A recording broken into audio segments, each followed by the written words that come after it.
రాష్ట్ర దేవాదాయ శాఖ మంత్రి ఆనం రామనారాయణ రెడ్డి శ్రీకుళం గ్రామంలో 1.30 కోట్ల విలువైన హెల్త్ క్లినిక్, చెరువు మరమ్మతులు, గంగమ్మగుడి నిర్మాణ పనులకు ప్రారంభోత్సవాలు, శంకుస్థాపనలు చేశారు. గ్రామంలోని 305 మంది లబ్ధిదారులకు రూపాయి 12,86,500 పెన్షన్ డబ్బులను పంపిణీ చేస్తూ తమ ప్రభుత్వం ప్రతి నెల 1వ తేదీని ఖచ్చితంగా పెన్షన్లు అందిస్తోందని మంత్రి తెలిపారు. ఇదే వేదికపై రూపాయి 1,75,000 సీఎం రిలీఫ్ ఫండ్ చెక్కులను, నలుగురికి బ్రాహ్మణ పెన్షన్లను పంపిణీ చేస్తూ తమ ప్రభుత్వం ఏర్పడిన 2 ఏళ్లలో సంక్షేమ పథకాలపై ప్రత్యేక దృష్టి పెట్టిందని పేర్కొన్నారు.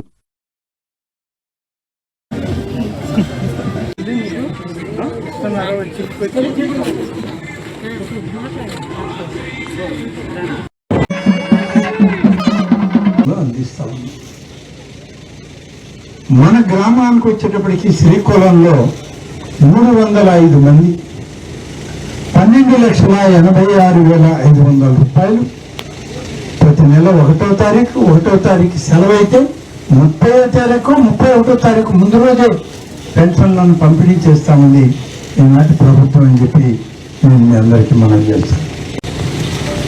అన్ని కులాలు వర్గాలతో పాటు అగ్రవర్ణాలలో ఉన్నటువంటి పేద కుటుంబాలైనటువంటి బ్రాహ్మణులకు కూడా పెన్షన్లు ఇస్తా ఉంది ఈ ప్రభుత్వం.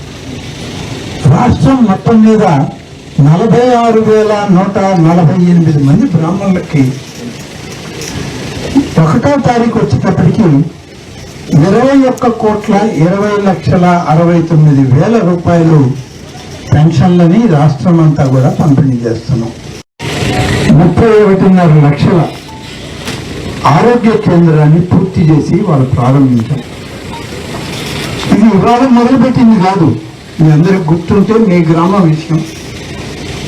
గడిచిన ప్రభుత్వంలో 17 లక్షల రూపాయలతో మొదలుపెట్టి డబ్బులు సక్రమంగా ఇవ్వక ఈ గ్రామంలో ఉన్నటువంటి అన్ని వర్గాల ప్రజలకి మంచి ఆరోగ్యం ఇస్తామన్న మాట చెప్పి 17 లక్షలు ఇచ్చి చేతులు దొరుకుకొని ఆసుపత్రి నిర్మాణం ఆపేసి వెళ్ళిపోయిన ప్రభుత్వం అదైతే, ఇప్పుడు ఆ 17 లక్షలకి మరొక 14 లక్షల రూపాయలను కలిపి ఆసుపత్రిని పూర్తి చేసి పూర్తయినటువంటి ఆసుపత్రిలో డాక్టర్లు, నర్సులు, మందులు ఇచ్చి ఈ గ్రామంలోనే కాదు గ్రామానికి ఉన్నటువంటి మధుర గ్రామాల్లో కూడా పూర్తి స్థాయి ఆరోగ్యం ఇవ్వాలి ప్రతి కుటుంబానికి అని చెప్పి 31.5 లక్షలతో ఆరోగ్య కేంద్ర భవనాన్ని ఇప్పుడు ప్రారంభించి ఆ డాక్టర్లు, నర్సులతో మాట్లాడి రావడం జరిగింది. 1 లక్షల రూపాయలతో సిమెంట్ రోడ్లు వేసాం, వాటిని కూడా ప్రారంభించాను.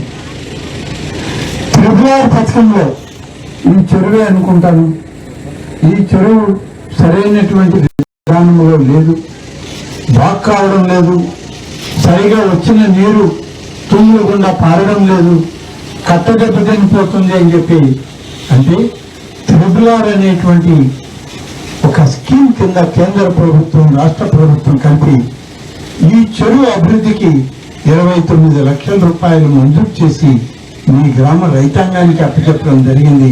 పనులు చేయండి త్వరగా అని చెప్పి కోరడం జరుగుతుంది.